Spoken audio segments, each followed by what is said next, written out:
Bonjour à tous, aujourd'hui le thème ça va être les bougies. Donc je vais vous présenter comment je fonctionne avec les bougies.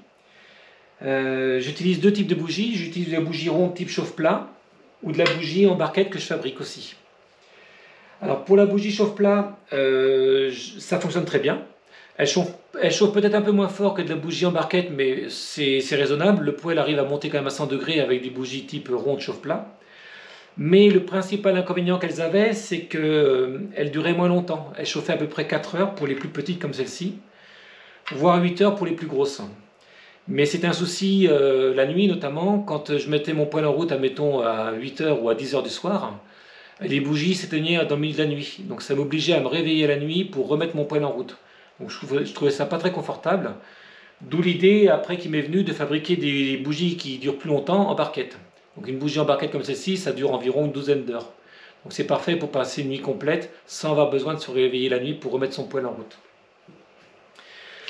Alors dans la bonne pratique des bougies type chauffe-plat, je les utilise encore, notamment quand je fais des petites pauses en journée de quelques heures.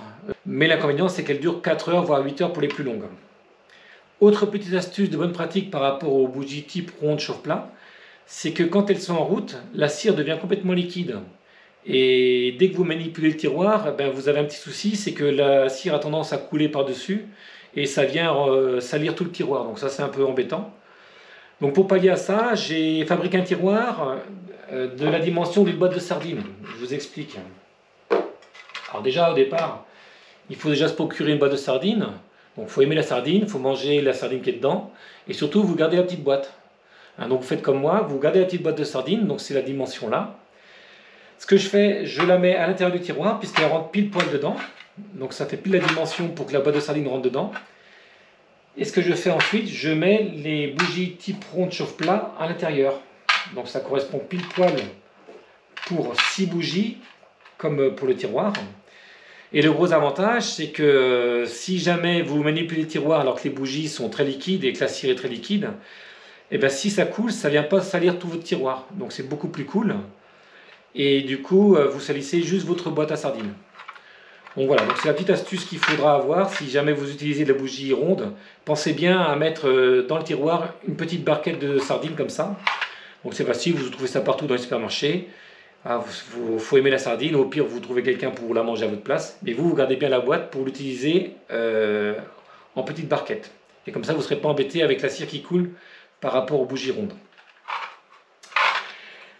Ensuite, pour que les bougies durent plus longtemps, j'ai fabriqué des bougies en barquette comme celle-ci. Donc là, je vais vous montrer comment je les fabrique. Vous allez voir, c'est très simple. Ça ne demande pas de compétences particulières. Voilà, je vais passer de l'autre côté pour vous montrer comment je fais. Vous allez voir, c'est super simple. Ce que je fais, j'utilise des barquettes type alimentaire comme ça qu'on trouve dans le commerce ou même sur internet. Et pour les mèches, donc ce sont des mèches que pareil je trouve avec mon fournisseur de mèches et de bougies. Après vous pouvez en trouver dans le commerce, mais voilà, il existe des magasins ou des sites internet pour ça. Et ce que je fais, c'est que j'utilise toujours un écarteur de mèche comme celle-ci.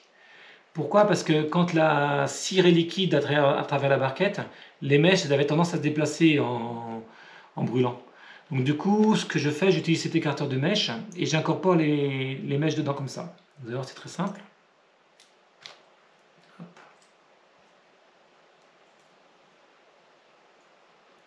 Voilà, ça se présente comme ça. Alors voilà, c'est un écarteur de mèche. Donc là, les bougies, au moins je suis sûr que les mèches ne bougeront pas dans la barquette. Et ensuite, je prends cette barquette comme ça. Et je mets les mèches comme ça. Voilà. Et du coup, ça ne bouge pas. Ensuite, ce que je fais, je prends de la cire en vrac. Donc là, c'est de la cire de colza. Donc la cire de colza, elle se présente comme ça. C'est des petites granules, des petites granules comme ça. Après, je pourrais prendre différentes cires, mais il n'y a pas de grosse différence avec le pouvoir de chauffe. Et ça, c'est de la cire de soja. Donc, je suis toujours très attentif à l'origine des cires. Je choisis toujours de la cire européenne, non OGM. Donc, soit colza, soit soja. Mais je suis très très vigilant à choisir une cire plutôt écologique et non OGM de préférence. Après c'est propre à chacun, mais pour moi c'est vraiment très important. Et donc après je remplis ma barquette comme ça. Je sais qu'une tasse comme ça fait à peu près 200 grammes, donc ça correspond bien au bon poids de cire pour fabriquer une barquette, de façon à ce qu'elle dure 12 heures. Et donc après ce que je fais, j'attends, je remplis bien ma barquette comme ça, et je la mets sur mon poêle à fondre. Donc comme vous avez pu le voir, la fabrication des barquettes c'est quand même très simple. Donc là on attend que la cire fonde sur le poêle. Donc le poêle il chauffe à peu près à 110-120 degrés et la cire elle a un point de fusion autour de 50 degrés. Donc elles fond assez rapidement, il faut environ 10 minutes, un quart d'heure pour qu'une barquette soit fondue. Donc une fois que la barquette sera finie, je referai une autre et ainsi de suite. Donc ici pour la démonstration, je vous l'ai fait dans la cuisine parce que c'est plus simple avec la caméra, tous les différents appareils que je voulais vous montrer. Mais c'est très facile de fabriquer aussi des barquettes dans le van quand on est en voyage. Je prends toujours avec moi, j'ai toujours avec moi un petit sac de cire comme ça en vrac. Et un petit sac de mèche comme ça aussi.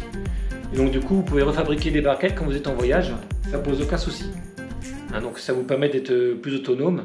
Et si vous êtes en rade de barquette, vous pouvez rapidement refabriquer des barquettes en toute urgence l'hiver.